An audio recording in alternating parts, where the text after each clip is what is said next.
Matt is a former professional BMX rider from Leicester who decided, somewhere along the way, that the automotive world's most exclusive manufacturers were essentially solving the wrong problems. The first Bugatti, a Chiron per sport that had crashed in Miami and been declared beyond repair by the manufacturer's own chief executive, had already generated millions of views and a very public confrontation with Bugatti's institutional authority over its own products. That rebuild proved that a car Bugatti said could only be fixed at its factory in Molsheim, France, could in fact be fixed in a private workshop by a team willing to source Audi A3 airbags, fabricate custom radiators, and spend months working through problems that no official repair manual had ever been written to address. The VEYRON arrived in April 2026 under very different circumstances. Matt bought it from a repossession company for considerably less than a working VEYRON would fetch on the open market. The reason it had ended up there was well documented. The gearbox had developed a fault serious enough that the repair quote had come in somewhere between $300,000 and $350,000, a sum higher than the purchase price of most luxury cars sold anywhere in the world, and apparently enough to convince the previous owner that handing the car over was more sensible than paying to fix it. The rest of the car was in excellent shape. Clean exterior, good interior, and an engine that fired right up. Matt looked at the $350,000 quote, looked at the car, and bought it. Matt's first move was to find out why the gearbox wouldn't engage any gears. The standard assumption when a VEYRON selector goes to drive and nothing happens is that the gearbox itself has failed, which was precisely the diagnosis behind that $350,000 repair estimate. Matt investigated and found something rather different. It wasn't a destroyed gearbox. It was a blown fuse. This particular fuse controls the hydraulic gearbox pump, which fires up every time a door is opened to prime the system and maintain 55 bar of pressure throughout the drivetrain's hydraulic circuits. If that fuse blows, the pump stops. The hydraulic pressure drops to zero. The gearbox has no means of engaging any gear. The car isn't going anywhere, not because something mechanical failed, but because the one small electrical component that powers everything else simply burned out. Matt drove to Halfords and bought a replacement fuse for approximately $3. He fitted it, the pump restored hydraulic pressure, and the VEYRON's gearbox engaged drive without a murmur of complaint. A car quoted $350,000 to repair was made drivable for less than the cost of a coffee. The fuse fix was remarkable. But a blown fuse never goes off on its own, which meant something in that circuit was drawing more current than the fuse was rated for, and whatever it was remained somewhere inside the car, waiting to be found. The wiring around the hydraulic gearbox pump had been damaged by heat. The plastic casing around the connector had effectively been baked until it became brittle and began to disintegrate. The pump itself, which Bugatti replaces as part of the VEYRON's annual service, had been driven well beyond its design limits. What Matt discovered through cross-referencing original equipment manufacturers was that this pump is mechanically identical to the one used in the roof mechanism of an Audi A6 Allroad. Not some exotic Bugatti-specific component available only through an authorized dealer, an Audi part, in a Bugatti application, being pushed far harder than Audi ever intended, wearing out on a schedule that Bugatti's annual replacement protocol exists specifically to manage. Bugatti's price for the pump assembly, $3,615. Matt sourced the same pump motor for €268, bought two, and got the job done. The engine misfire was a problem of a different kind.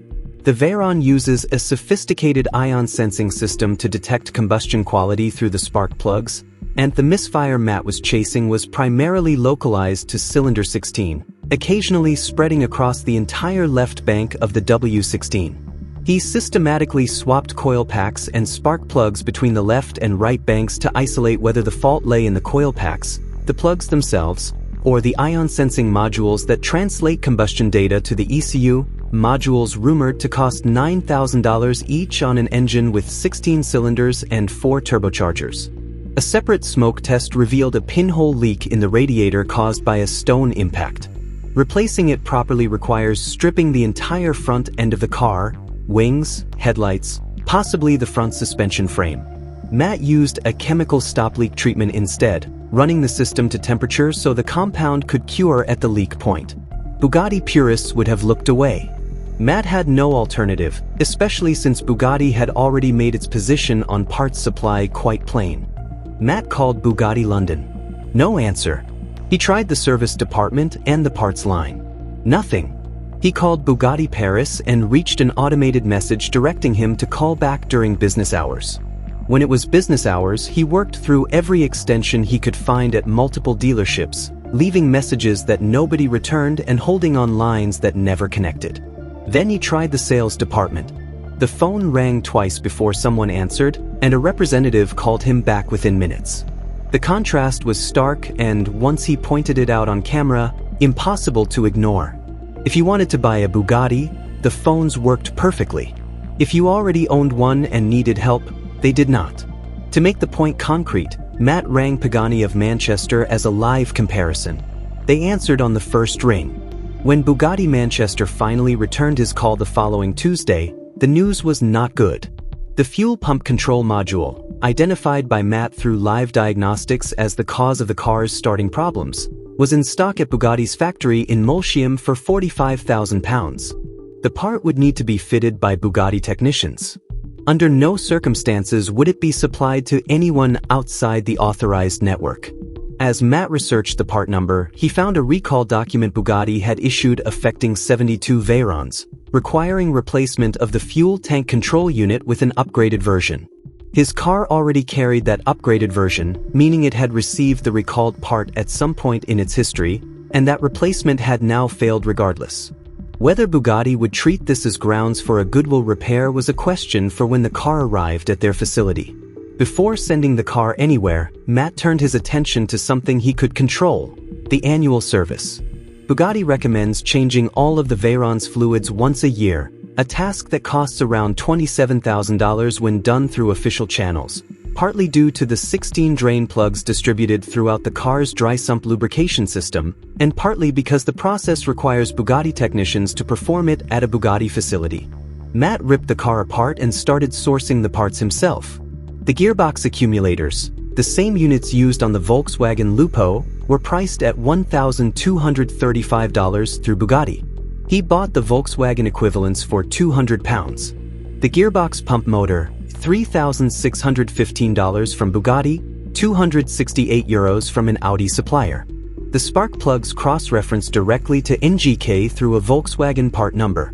With the help of a Bugatti specialist who sourced a genuine oil filter through proper channels, Matt completed the full annual service for £1,193.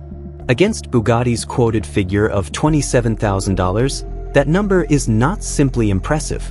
It is a public demonstration, documented to the last component, of how the financial relationship between Bugatti and its VEYRON owners is constructed, from a combination of genuine engineering complexity and institutional control over who gets access to what information. The Volkswagen Lupo accumulators, the Audi pump motors, and the NGK spark plugs scattered throughout the car are all real. They exist entirely within the Volkswagen Group supply chain, available to anyone with the right part numbers and the willingness to look. After months of gearbox issues, electrical faults, misfires, a leaking radiator, and a failed fuel module, the VEYRON was finally running. Matt restored the bodywork, replaced the original light blue accents with satin metallic silver, and, rather than pay for an official replacement, worked with a locksmith to build his own version of the speed key required to unlock the car's full top speed mode. When that key went in on a runway, the car ran a full system check, lowered its ride height, folded its rear wing to 2 degrees, closed its front diffuser vanes, and reshaped its entire aerodynamic geometry for sustained running above 380 kilometers per hour. For a brief, extraordinary moment, everything looked like it might actually work. Then the car lost power, shut down unexpectedly on the runway, and reminded everyone watching that a VEYRON's problems don't simply stay solved once they've been addressed. The question now is whether Matt's fight to keep this car alive will eventually force Bugatti to change how it treats the owners who refuse to walk away.